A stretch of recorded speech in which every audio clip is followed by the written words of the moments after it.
Some have taken issue with your strategy in the US.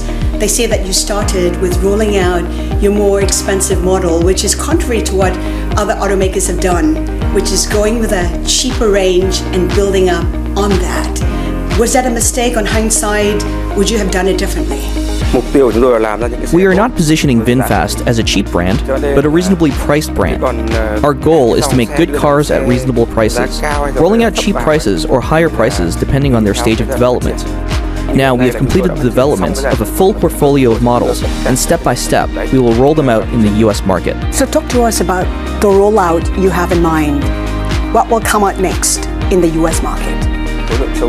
In terms of business, we are pushing strongly to develop our dealership network and increase the number of showrooms to bolster our sales. In terms of marketing, we will opt to market direct to customers. We will invite potential customers to come and try our cars so they have their own experience and enough information to make their decisions. Xin một click vào link dưới comment để chúng mình có động lực làm video nhé. But can you quantify the targets for us? By end of the year, what's the target for you in terms of sales and revenue, for instance? And for the next 3 to 5 years, what do you envision?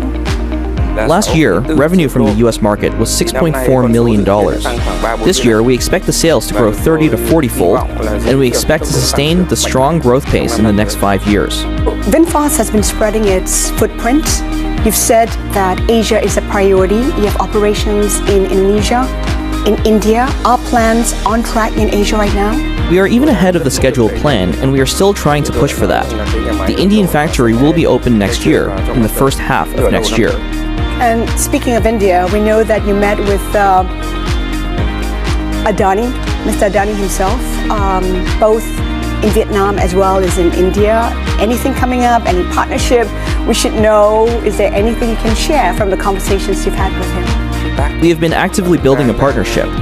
We have been trying to find ways to develop the relationship with them. How important do you think the Indian market would be for you?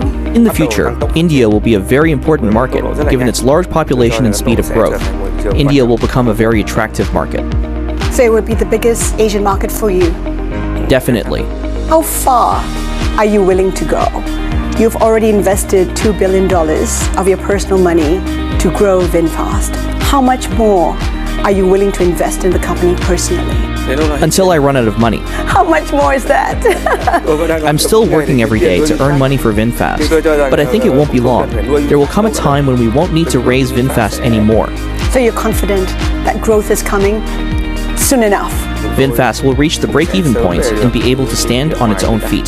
Mr. Vong, you have a strategy in place, you have targets in place, and investors are well aware of the VinFast story. Yet when you take a look at your stock in the US, they've slumped 95% since the peak in August through the SPAC listing. What is it that investors are not getting? What are they misunderstanding about the company and the company's growth strategy that they're selling down your stock? I think basically investors are lacking in information. Secondly, VinFast is still developing and has many changes that investors may not be aware of, or they know about it, but they don't understand, or understand but don't like us yet.